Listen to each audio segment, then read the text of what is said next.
Kiri saya telah pun membuat satu laporan polis di IPD Lamuwangi.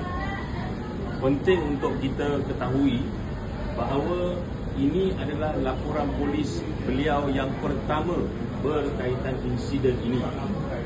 Insiden pada 28 Mac 2025 jam lebih kurang 11.30 hingga 11.45 malam. Sebelum ini, seperti mana dilaporkan oleh media dan dalam pengetahuan semua orang, ada beberapa laporan polis tetapi bukan oleh pengadu ini. Seperti mana anda semua tahu, satu video telah viral dan beliau telah pun berada dalam keadaan di mana pada beliau telah dikasari, dianiaya, dipukul, dicekuk leher, diterajang, dihimpit, ditiarapkan dan akhirnya pada 29 hari bulan 3 2025 sehingga 4 April 2025 beliau telah diwatkan. Bulan Ramadan dan Hari Raya hampir tiba, saya jual belon part time kerana kerja sepenuh masa. Sebagai PD golf, tidak banyak kerja waktu ini. Berkenaan kes lampau yang memetik sumber saja, setiap masa ini saya akan membiarkan peguam saya menjawab soalan berkenaan.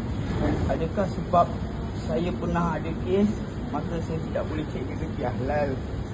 Pada 28 dan 3 2025 saya disuruh jual belon. Saya tidak jual dadah. Kalau saya bukan penjenayah, maka saya boleh dipukul, ditendang, ditiajar, dijekau. Ni kan pelaku zalim.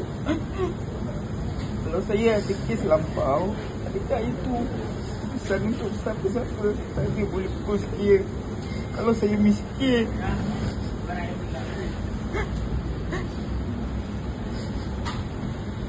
kalau saya miskin, tidak ada kes lampau, adakah BKL boleh layan saya macam sampah?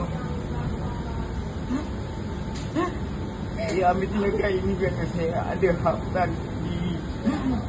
Saya ada maruah keluarga saya. Saya terima kasih pada semua yang bantu saya. Ampun tuanku. Patut junjung kasih atas kehadiran anda, tuanku Al-Sultan Abdullah di hospital bertemu Patut. Begitu juga saya ucapkan pada mereka yang doakan saya, keluarga saya.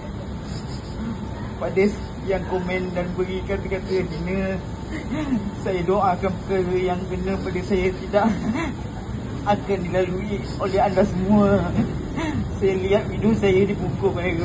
Saya mohon maaf pada ibu, ayah dan kakak serta adik saya.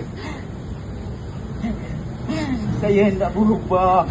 Bukan mudah jadi orang miskin dan susah. Saya akan lawan sebab perkara ini zalim. Pada pihak berkuasa, tolong jaga integriti, tolong bertindak ikut undang-undang.